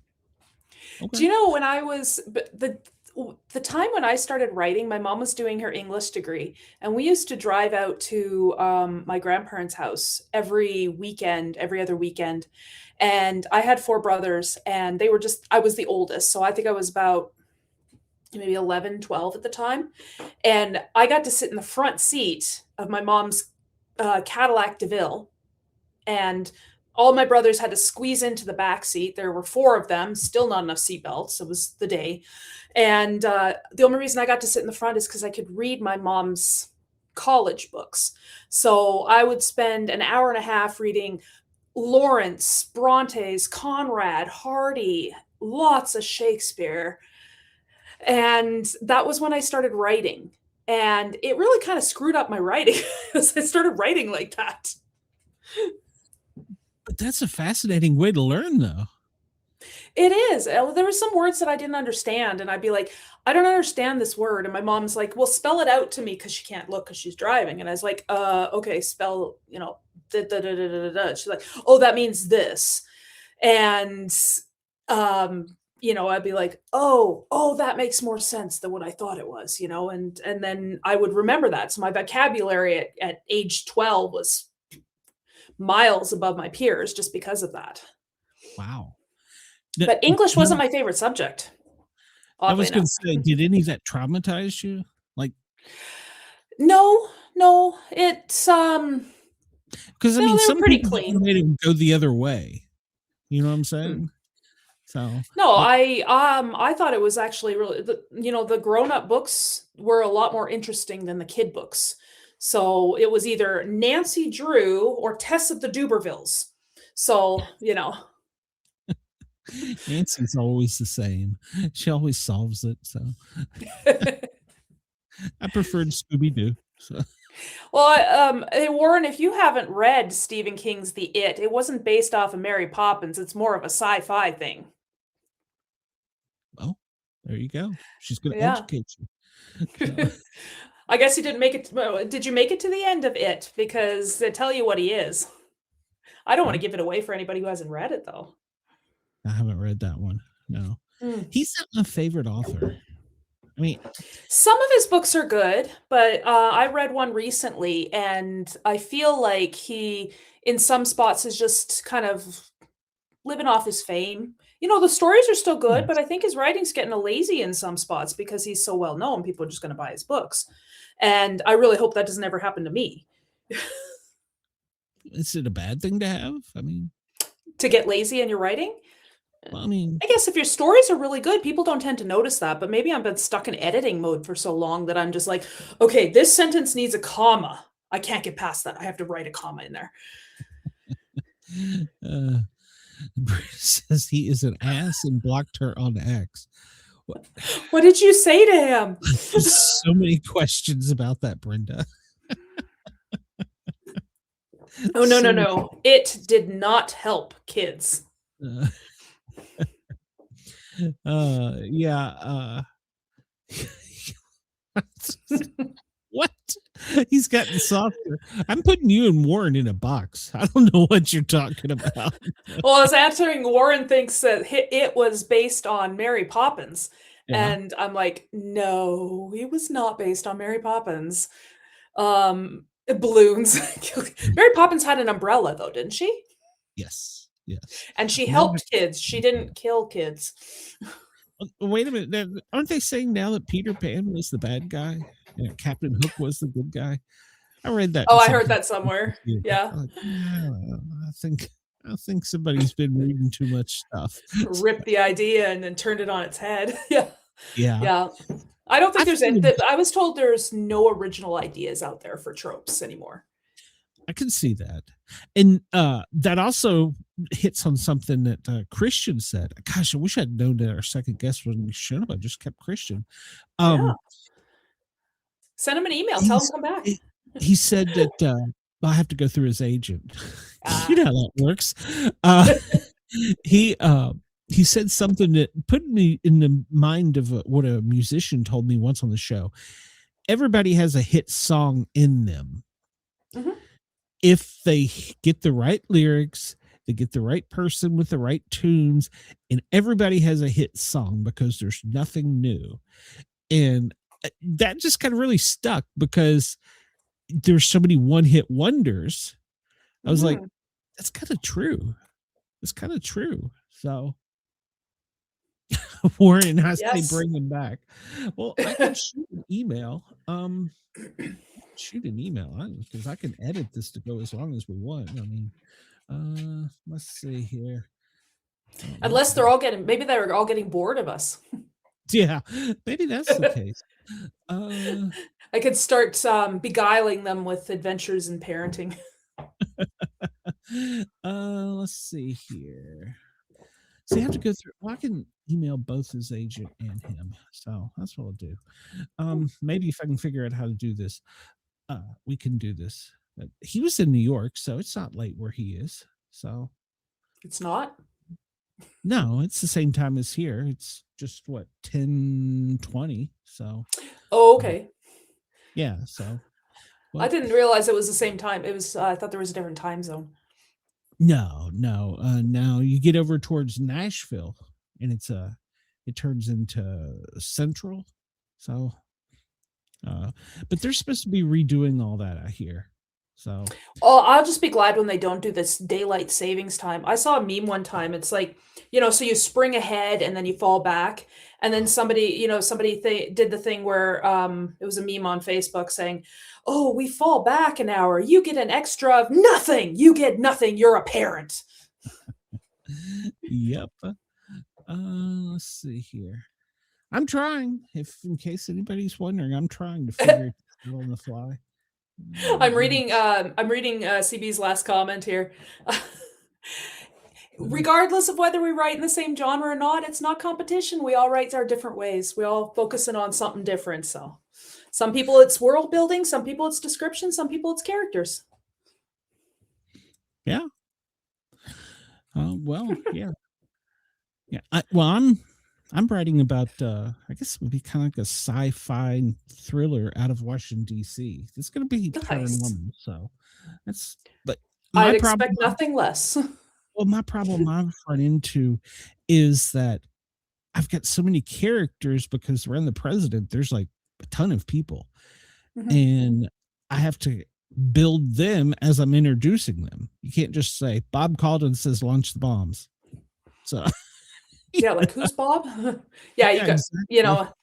There's so many different ways of introducing characters, and it's kind of like a creative challenge to kind of come up with a new way. It's like, I'm not just going to introduce them. How do I do this? They got to speak. Maybe what do I call them until I know their name? Or how many ways can you have a character tell them your name? Yeah. When I'm saying like they're sitting in a room and General Schwarzkopf looks at the president and says, "Mr. President, it's time to push a button." I don't want that to be his first scene. I want them to go, Schwarzkopf, he's built like a football player. I don't know. I'm spitballing as it go. Typical Marine look, that built like a football player, gruff top, comes from a whatever. So so you need some description. Maybe you need to implant him into a chapter before that so that we can get to meet him and see where his role is, see what kind of person he is, so that we can kind of build a connection. So we kind of feel for this person who's all of a sudden in your story. So instead of chapter 1 being going right into the event that sets the whole book, maybe I should make like chapter 1 the staff. Because I mean, God, they got like 20 people around them at all times. So yeah, I couldn't pick something simple, could I? So I think it was Margaret Lawrence who said that sometimes if you're struggling with the point of view or a chapter, and you're like, this is a good chapter, but I don't know, to start my book with it, then it's the wrong chapter to start your book with, and you just haven't. You need to figure out who needs to be in that chapter and when does it need to take place. Like, things have to lead up to the action. You can't just start with the action. I mean, some people do, and I've done it before too, but it's hard to do. Yeah. Brenda, if you want to come on, I'll send you the link. I ain't afraid. So, maybe I should be afraid. I haven't seen Brenda online in a while. Where's Brenda? I've messaged her lately. What's Durban Fantasy? I don't know what Durban Fantasy is. So, I have written basically a Wikipedia of my characters. And so that if I go back and I can go, all right, General Schwarzkopf, he's a short, stocky football player looking dude, so, and he comes from Mobile, Alabama, or you know what I'm saying? So I've probably written more about them than I have the actual book, if that makes sense. So no, that makes sense. I have my characters living rent free in my head, so I write them down after the fact, after like I'm in the 5th book and I'm just starting to write down things about my characters. Brenda's not. Oh gosh.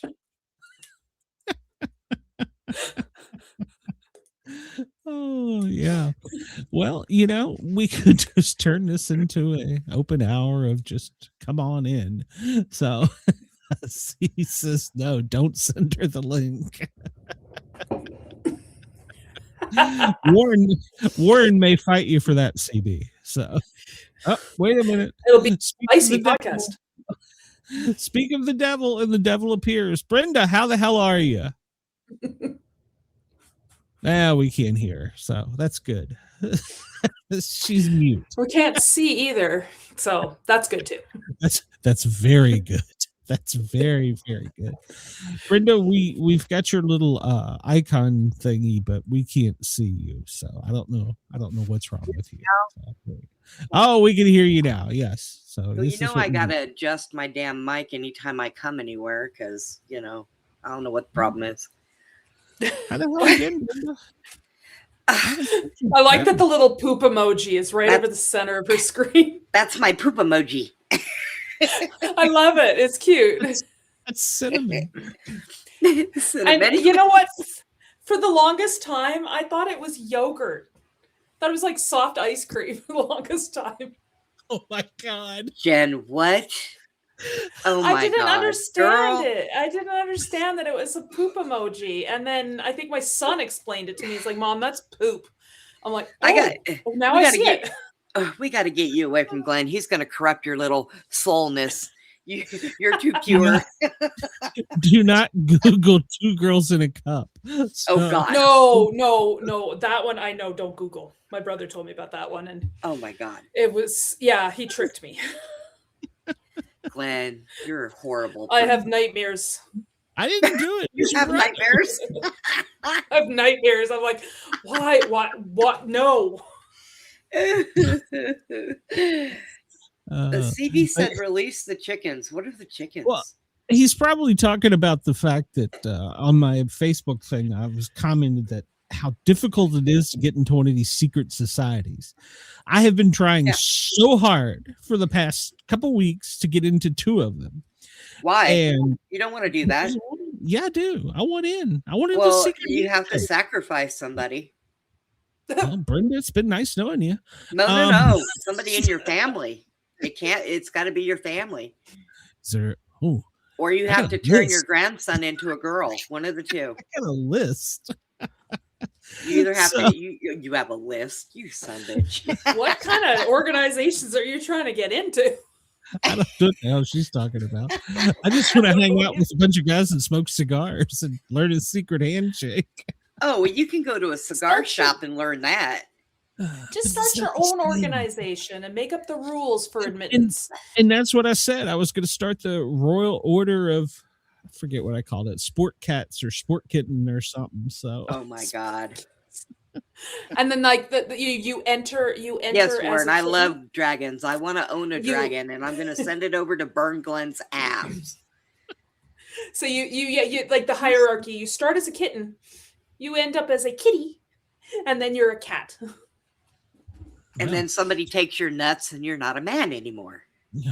Well, I've been married for a very long time. So. Have you been fixed? No. I don't know what the hell CB's talking about. So. Something about 10-foot tall chickens? 10-foot tall chickens? Oh, I know about 10-foot tall chickens. Big bird? Yeah, it's a bird. No, it's a New Zealand bird. Yeah, yeah. Yeah, that was on our news show. Yeah, isn't that the one they lost a war against twice? Was that emus? Yeah. They lost a war against a 10-foot chicken. I didn't know they were at war with emus. Okay, New Zealand needs to stay by itself if it loses a war to a damn 10-foot chicken. It was Australia. Please stop talking about it. We're gonna lose listeners. Sorry, New Zealand. You know I love you. They would have had food for years, man. No, well, I heard they're beasts. I wouldn't want to mess with them. I'm telling you, and this is a nightmare of mine. It's that kangaroo. Kangaroo. Oh my God. He comes to the back door. Oh my God, it's so scary. Yeah. The kangaroo. He's scared of him. This thing is terrifying. I'll look for it. Well, you two carry on. So I love it. That hour for anybody that's interested. Just tune on in. So anytime somebody finds a video of a kangaroo bowing up and trying to kick somebody's ass, send it to Glenn. Ooh. Send it to him. It's scared the living hell out of me. It is funny. He's scared of those things. I don't blame you. They're like deer. They'll slice you open with their talons. Yeah, this thing's very scary. Well, very not the deer have talons. They've got razor sharp hooves. But you get the idea. They're on their feet. The females run away. The males now they've got racks on top of their head that they'll mess you up with. Yeah, but a moose now don't mess with a moose. No. I've seen a moose tear apart an 18-wheeler. Okay. This terrifies me. This video. What? So hold on. We're gonna see a video. Yeah. No. Not if you kick them first. I think they can kick harder than us. Get it? Yeah. Send us flying. Oh my. Hello, let me in. I'm hungry. Let me in. Nope. I want to know what gym he trains Make me a sandwich, bitch. Yep, that's what would happen right there. Yeah, come to my back door. I got something for you. I'm gonna have nightmares over that now. Thanks oh my goodness. Yeah, I seriously would love to know who is his trainer. I don't think the boy kangaroos have pouches. Do they? No. No. And if they do, I'm pretty sure it's because it holds their junk and that comes out and beats your ass too. Should take a horrible turn. Oh my goodness. Yeah, that's like that you don't want to meet in a dark alley. I don't know. I'd rather meet somebody with knives. Well, that was during the day. You don't obviously didn't even stop it. I we'll get. I've seen and heard stories in BC about they'll have bears come right up to their doors and that glass will not hold. Nah, they kick in doors too. Oh, that's what I was thinking. That glass didn't look very strong when he's putting his hand on it. He looked like he was miming. Yeah, he's like, feed me. No, I got something for you right here. Oh my God, Warren, come up here and tell us all about the kangaroo. I miss Warren. I do. I miss Warren. Warren, like I said, was one of the original Misfits. He's been sick, so we're glad to see him back to normal. So, well, none of us were actually normal. We were all sick in the head when we were doing Misfits. So, I mean, come on, Warren. It's true. It's all right. I still haven't recovered. I don't know. It's been a long time. Note to self: go check out Misfits. I got a TikTok where I lost my living shit on Brenda, and she didn't even realize I was doing it. I'm over here having a meltdown. I'm literally having a meltdown. I'm pushing buttons, I'm screaming, and she's just and everybody else was dying of laughter, and she had no idea. I was never normal. Yeah. I don't think any of us are truly normal. When we get to a certain stage of life, it's just sort of survival with the best you got. That's the only reason why Glenn and I are still friends, because neither one of us has ever been normal. Ever. I don't really like her, so I mean that kind of works out. Yeah, we kind of don't like each other. But it's okay. Well, he throws me away. I've been thrown away. At least you're consistent. Yeah. So, he just throws me away. I'm nothing I but just had a trash. sudden nightmare. I've got like my wife meeting my girlfriend right now on this screen. So daytime girlfriend. Which one am I? You would be the girlfriend in this relationship. Yeah. Yeah, Brenda's the bitch. I am. Oh, I'm a bitch. I'm a bitch.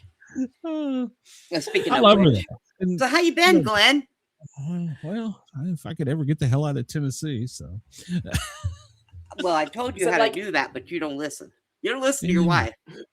Maybe your girlfriend will tell you. Load your shit up in the car, turn on the key in Get the into the- ignition, yeah. and you hit the gas Drive. and go. There you go. What the hell? How hard is this? I can't even repeat that.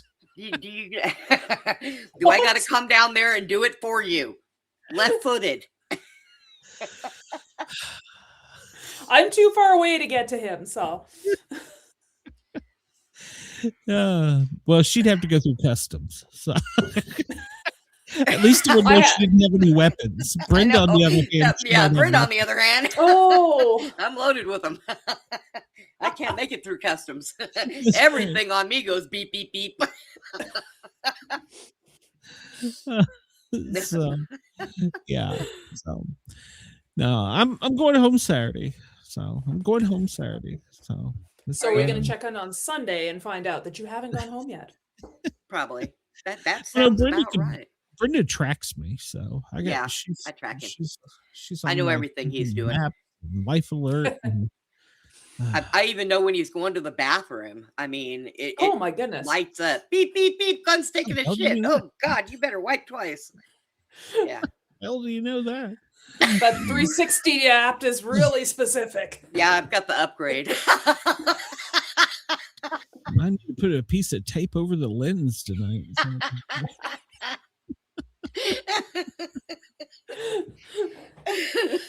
I still think Glenn and I need to go to Australia, but I'm not even Oh, I willing to would give up love my to. guns for a vacation. Yeah, Well, see, I tell we're not everybody, allowed to here. So if we get popular enough, we will go over there. If you will have to pay for airfare for Jen, Brenda, and me. Somebody's to got to knock fly my there ass out and because 16 hours on a plane when I'm claustrophobic and afraid of heights does not work. Daniels. So you didn't say Yeah. that. we will do live shows. So I will get Brenda liquored up on stage. We'll have to put Oh, a little that'd be rail up so that she Oh, you doesn't don't want run to do off, that. run I'll go off out. the stage in a wheelchair. So I will go out and I will come back with a whole line of kangaroos hopping behind me while I got, food hanging out. Follow the chair, guys. Follow the chair. Take them right to You're me, just Glenn. sprinkling breadcrumbs behind you, right? Yeah, Yeah, I can see that. whole line of them. Yeah. not even Warren. I'm not even. Oh man, we should take Oh. Warren with us. That'll I'm be fun. assuming that was a medical procedure. I hope. So- What?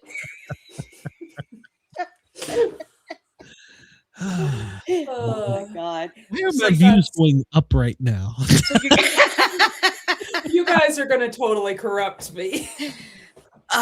Plug My your goal. ears, Jen. You don't want to hear this. That's my goal. You're gonna So go tell apparently- Henry some of this stuff and go, Henry, I want to try something. Oh God. I don't own handcuffs, a rope, and a whip for nothing. Don't choke, Jen. Don't spit that out. I apparently, like CB says, we need to go and revive his girlfriend. She died of What? laughter. Why? What? I was gonna say, why? What do we got to teach her? Yeah, I She didn't died of do it. laughter. Wasn't me. Wasn't me. You can't prove anything. So I got pictures. there's- Oh God. So my allergy has been kicking my butt again. So now I'm on a sixth allergy medication. Oh, I can't. I thought it was bad up here. This is like the allergy, asthma, migraine capital of Canada, where I live. No, I'm just allergic to Texas, but I love it here. this year's been worse. I don't think it loves you back. It sure does. It loves to make my nose runny and my head hurt and my nose bleed, and it loves me to death. I'm probably really allergic to my dog who sleeps on my face, but I will not ever admit that. Whoa. Yeah. Whoa. Look at. I have a little bitty dog, Jen. He's small, and I've seen him. He sleeps on my shoulder. But every now and then, that little bastard, I'll be sleeping, I'll feel something tickling my ear, and I'll reach up to scratch it. He has rolled over on his side and will stick his little pecker in my ear. What the hell? That is not what that place is for. Oh, he kills me. See, I have a female dog, so she doesn't, and she doesn't sleep on the bed because she's like 68 pounds. I used to have 2 Great Danes, and let me tell you something. I had a queen size bed, and they both slept in the bed with me. I would wake up in the morning, my arm would be over one, my legs would be draped over the other, and we were all just sitting there snoring to death. My dog's always sleeping 2 times larger, so yeah. And you know what? I've seen where the big dog, because I've had multiple dogs throughout my life, but you'll have the big dog like curled up in the little chair, and then you'll have the teeny tiny dog stretched out as far as he can on the couch and taking up 3 spots. They're good at stretching out like that and taking up all the room. Mine sleeps over my shoulder with his butt on the pillow half the time. And then he'll scoot down. He puts his head like directly on my heart because he always lays on my left side. And I don't know if he's just listening to my heart to see if the damn thing stops, because I've got the cat sitting in the corner waiting for me to die so she could be the first one to start eating me. Oh, because she's mean. She's vicious. And they will eat. Hey, she jumps on me when we're live and I'm still alive. She's jumped on me on the show with Glenn, man, and attacked the shit out of me. I had blood everywhere. Oh my goodness, I missed that show. No. Yep. I had one experience. I woke up from a nightmare. You wake up, you're like like this, and your heart's pounding and stuff. And what it was that woke me was something touched my foot, and I looked down, and here's my son fast crawling up the bed, and then just bounces on me. And he's like, I had a bad dream, Mama. Yeah, me too. You just gave me one. But we're awake now. What movie was that where that would have reminded me of The Grudge? Man, I would have been kicking that kid across the room. I would have been. Yeah, I had a nightmare too. Yeah. I woke up. I woke up with my kids laying across my neck, across my face. I woke up because I couldn't breathe, and my kids are trying to kill me in my sleep. But the one night I woke up and I'm sleeping facing the inside of the bed, and my son crawls into the part on the edge of the bed behind me because he doesn't want to get sent back to his room. I didn't know he was there. He's about 3.5, maybe almost 4. And I rolled over, and it would have been fine. Him just fall out of the bed. Thunk. There we go. He's fine. No, he has to smack his face on the dresser on the way down and cut open a gash on his forehead and then sit there like, thunk, what? Psh, ah! And I was like, oh my gosh. Yeah, I know. I picked him up and I snuggled him, and my husband's like, what happened? I said, I knocked him out of bed and he hit his face on the dresser. He's like, well, that's a heck of a way to wake up. No kidding. See, my dogs have always been allowed in my bed, but kids, no. Get the hell out of here. You guys make noise. Yeah. They do. They grind their teeth. Oh my goodness. I can hear them from the other room grinding their teeth. And apparently that's a kid thing. They grow out of it. But not all kids do that. You're sitting there going, grind. It sounds like mine was born cutting teeth. She was already cutting teeth when she was born. She already had facial features. She didn't look like a regular baby when she was born. She had real long hair. She was already cutting teeth. They think that I was farther along than what they said. Because, when I had her. Like a year? Yeah, I know. Tell me. I had her, and the first thing they do is, you're going to breastfeed your baby. And I tried, and I looked down, and there's blood. And I said, because I was telling the nurse she was hurting me. And the nurse is like, oh, you'll get used to it. And I was like, no. So the nurse comes over and sticks her finger in her mouth, and she bit the nurse, and she's like, oh my God. I'm like, yeah. Demon child right off the bat. No. Yeah. So that was over. I'm supposed to know these things. I used to go through bottle nipples every week because she would chew them. That's Yeah. funny. I had So my younger weird. one would chew on his bottles as well. I didn't know he was teething though until he bit, and then I was like, okay, he's teething, he's done. Yeah, mine was not even 3 months old, and I had her sitting because she sat up at a month old on her own, and I had her sitting in a in a high chair, and I was feeding her baby food at 3 months old. But then when I went to the doctor, they're like, okay, you're still giving her formula, right? Oh, yeah, sure. No, my baby was on water and apple juice and formula and baby food. No. Yeah, I know the doctors are, and they're don't feed them solids until they're 6 months old. I'm like, they're stealing food at 4 months old. Yeah. They put it in their mouth. I'm not going to go digging. Yeah. I wouldn't stick my finger in a kid's mouth. They bite. Even if they don't have teeth, they bite hard. That's right. Glenn, you should have had 6 more.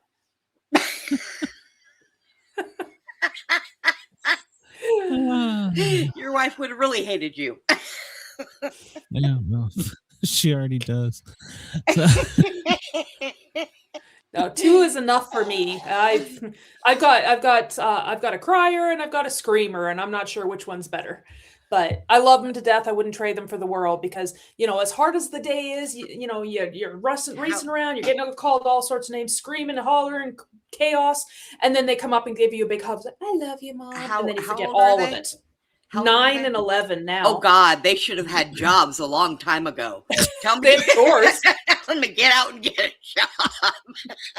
Damn, Brenda had a rough life. Yeah, go get a They job. have rules against child labor, like the child labor laws at that age, but they do have chores because they live in our house, so they have to clean up after themselves. The first time my kid said, "Mom, I want McDonald's." Good, you're gonna pay for it. Go get a job.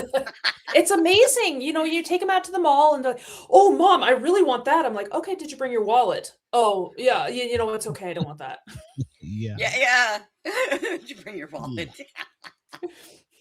Oh God, Glenn. Yes. I miss I'm you, just letting this play out. So, what? I don't know how we got on the topic of parenthood. You get 2 women together who've been parents and you start talking about kids. I'm still trying to pick the nipples, but that's another story. So, Oh my God. Well, it's the last 10 minutes. Do you want to ask a question? We should tell a paranormal story.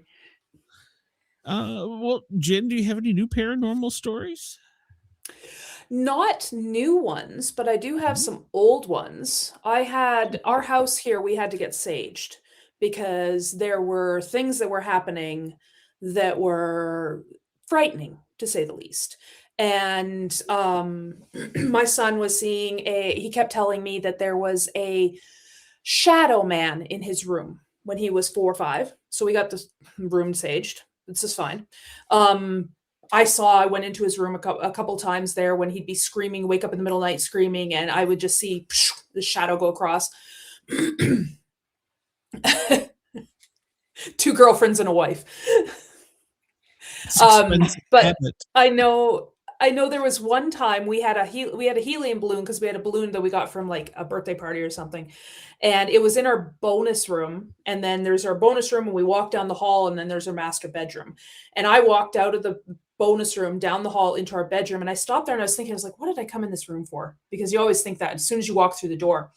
And then I turned and I looked and I saw that balloon in the bonus room come down, clear the door frame, walk, creep all the way down the hall, kind of weave around the lights, come to the door of my bedroom, go down and clear the door frame, come over and stop right in front of me.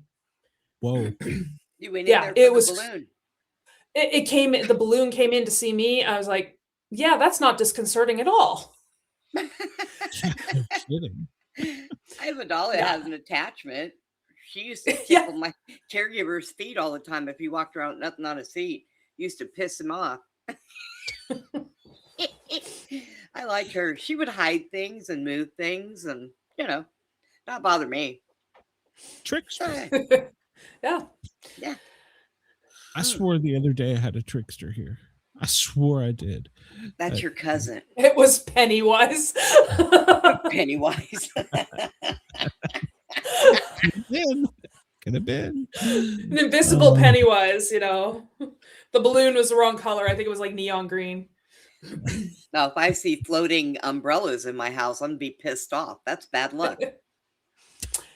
Yeah, I had to chew my kids out. They're opening up the umbrellas, and then they're having like sword umbrella shield fights. And I'm like, you know how much bad luck that is to open up an umbrella? One. Yeah, apparently. And if you open it up inside, I don't know if that's like a Canadian thing or whatever, but I still haven't figured out, because they say it's bad luck. I haven't figured out what it does. What bad luck does it do? I don't know. I mean, maybe we should. You could poke somebody's eye out. Does it rain in the house? Something. No. Does it rain in your house? I know. Or does lightning strike inside? I mean, what's bad know. luck? Well, the only thing. Give me my umbrella. I'm gonna have to find out.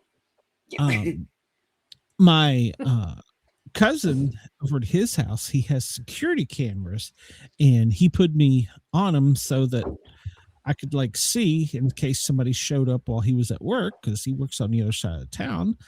And he's got one that faces totally out into the orchard. There's no road nearby. It's the ridge up here, the orchard over here, and woods all around it.